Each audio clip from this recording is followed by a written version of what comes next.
Hello dear students, welcome to Learning Chemistry is Easy and Fun.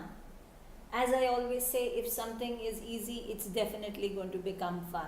So this channel is an attempt to make topics in chemistry easier for a learner of the subject at any level. Today's lesson is the last lesson in the series on structure of atom. And the topic we are covering and what we have been aiming for from the beginning is the writing of electronic configuration. Writing of electronic configuration is based on the energy level diagram, and I had challenged you all to put this up near your study table or near your dining area so that you can read it during the 3 meals of the day and be thorough with it by the 3rd day. And I am very confident that you have done it. If you have still not done it, please pause the video. Take time out to learn this table, and then you won't need to go through the whole video also. Yeah? Okay. Let's start with the atomic number 1. Element is hydrogen. What we are going to do is I have put the energy level diagram again for easy reference. So hydrogen atomic number 1. So we start filling up electrons from the first orbit. So we have 1s. The electron goes into the first energy level, s orbital. Now here the number of electrons maximum possible. For s it is 2, for p it is 6, for d it is 10, and for f it is 14. I repeat, this is the maximum. That means the number of electrons can be less than this but cannot be more than this. 1s. Now we have to arrange this over here. Again recalling what we have done earlier as well. So if I have an atom X, then its atomic number is always written at the foot. The mass number is always written at the top. It is the atomic number which gives me the number of electrons in any atom, and that is what is electronic configuration. You arrange the electrons and we get to know the number of electrons from the atomic number for any neutral atom. Of course, if it is an ion, then you either add or subtract the corresponding number of charges. Hydrogen atomic number 1, 1s. Now the maximum capacity of s is 2, but here there is only 1 electron, so the configuration becomes 1s1. Go on to the next element, that is helium. Write the electronic configuration. And by the way, if you are not sitting with a pen and paper in your hand, you will get bored during the lesson, because I will encourage you to write the configuration yourself and then check the answers. That will make the lesson interesting as well as give you the confidence of handling the next topic, that is periodic table. Helium atomic number 2, 1s2. Lithium atomic number 3, 1s3, right? Yes, it's wrong. Why is it wrong? Because the maximum capacity of the s orbital is 2 electrons. So, okay, 2 electrons go here, but we are still left with 1 electron. Where does that 1 electron go? See the next. From 1s we have to go on to 2s. So the configuration now becomes 1s2, 2s1. Beryllium atomic number 4. Pause the video. Write the electronic configuration. Yes, correct. 1s2, 2s2. Come to the next one. Okay, 2s is complete now. So my electron has to go to the next energy level. There we go. Boron atomic number 5. So what do we have?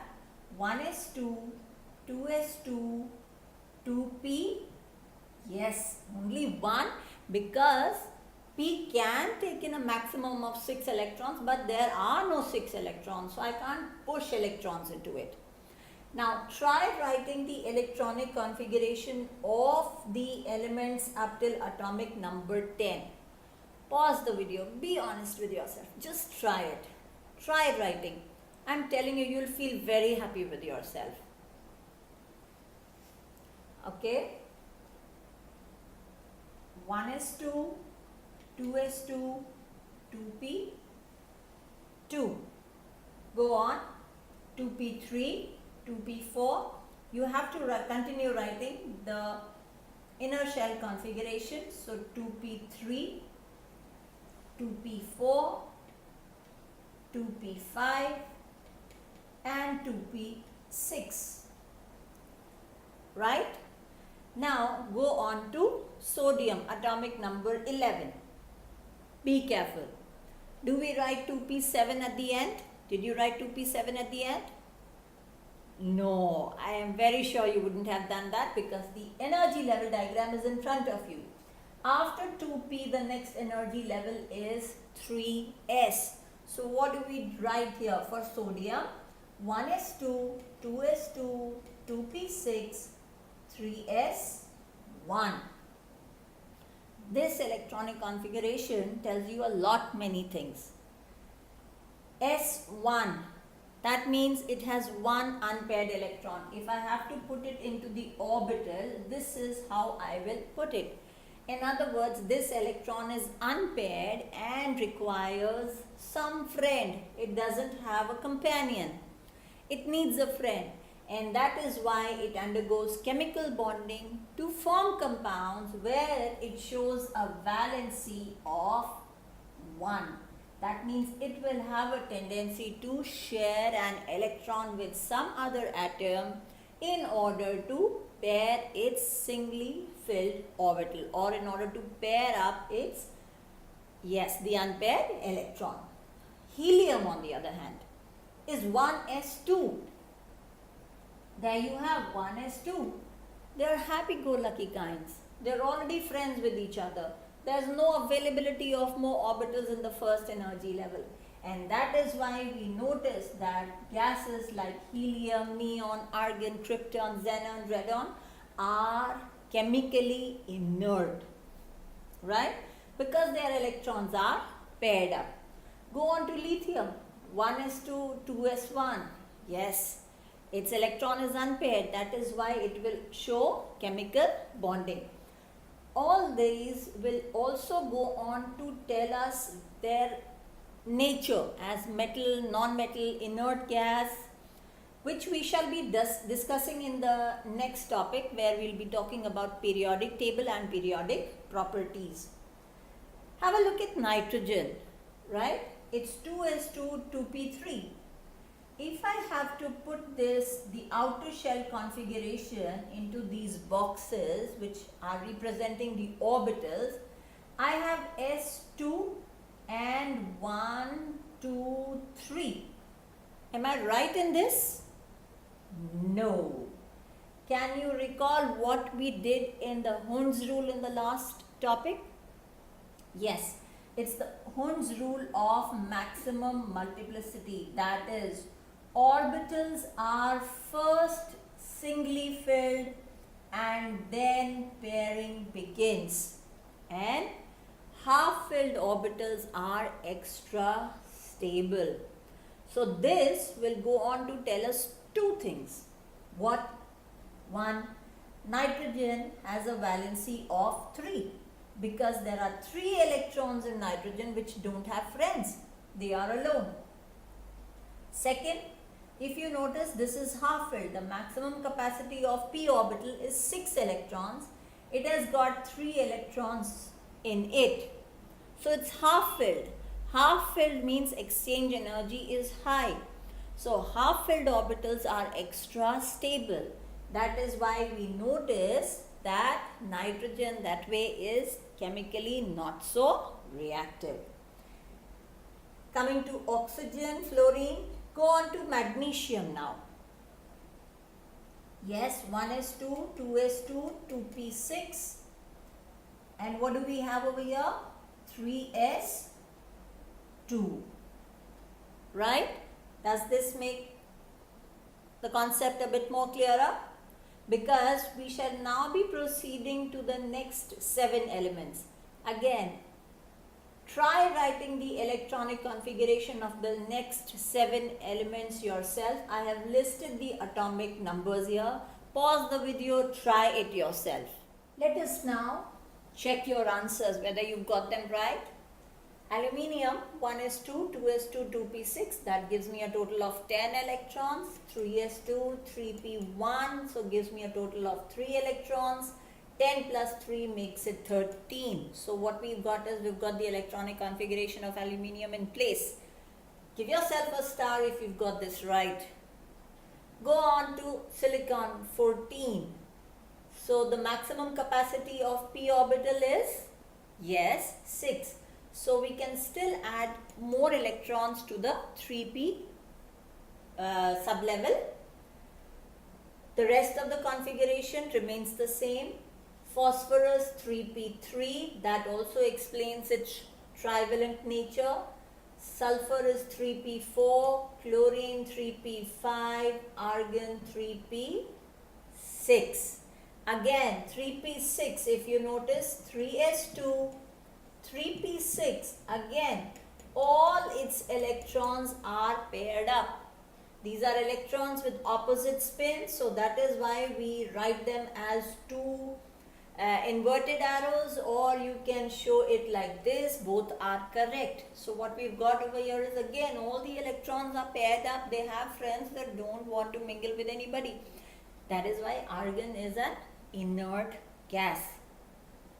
Potassium now. After 3p, where will the electron go? After 3s, we had 3p. After 3p, the electron goes into, yes, absolutely right, it goes into 4s. So try writing the configuration of potassium and calcium. Pause the video, don't worry. Yes, you got it right. So potassium will be 1s2. Please tally your answers. 1s2, 2s2, 2p6, 3s2, 3p6, 4s1. Calcium, on the other hand, will be, the rest of the configuration is the same, 4s2. Please make sure that you write the full configuration. Here it is the inner shell configuration that you have to write: 1s2, 2s2, 2p6, 3s2, and just match the total as well so that you don't go wrong. Coming to the 21st element, that is scandium. Now my 4s is full. 1s2, 2s2, 2p6 gives me a total of 10 electrons. 3s2, 3p6, 4s2 gives me a total of 10 electrons. So 10 plus 10 gives me 20. But how many electrons do I have to arrange? Yes, 21. I am already at 4s. So what is the next level that I go to? Correct. And this is 3d. So the electron, the last electron, enters into 3d. The maximum capacity of d is 10, but we don't have 10 electrons. We just have 1 electron left. So we put it as 3d1. If your electronic configuration concepts are firm, you will find that periodic table then becomes very, very easy. That is why I am taking time to discuss each and every configuration. Come to chromium, atomic number 24. Again, 10, 10 gives me a total of 20, right? Now 3d, I am left with how many electrons over here? Yes, 4. So I should write the configuration as 4s2, 3d4. Now please understand over here, half-filled orbitals are extra stable, and D has got 5 orbitals in it. 1, 2, 3, 4, 5. Initially, the way I have written the electronic configuration, it is 4s2, 3d5. So 1, 2, 3d4. Now D says to 4s, says if you give me one electron, then I will become half filled, and we can be happy because doing that will give us stability. So do you think 4s should give? It's fully filled itself. Yes, because by giving also again it is half filled itself. So it still is stable. So with the result, the electron from S is accommodated in 3D. So definitely my electronic configuration here will change and it will become 4s1 3d5, just because half filled and fully filled orbitals are extra stable. Right? Go on to copper, atomic number 29. It's got something similar to what we've done for chromium. So that's a hint I'm giving you. Try writing the electronic configuration. Pause the video. Try it. Yes. What we will have over here is again 4s1 3d10 in the case of copper. Why? Because this becomes half filled and D becomes fully filled, again acquiring extra stability. I'm giving you a challenge question now for cerium 58. Try writing the electronic configuration of cerium, atomic number 58, and please post your answer in the comment. Let me see how many of you were able to pick the concept. If you've liked the video, please don't forget to subscribe and share it with your friends. And if you've gone through all the 20 lessons on the channel, please don't forget to give yourself a pat on the back, because you are a step further in understanding chemistry. Happy studying to all of you and wish you the very best.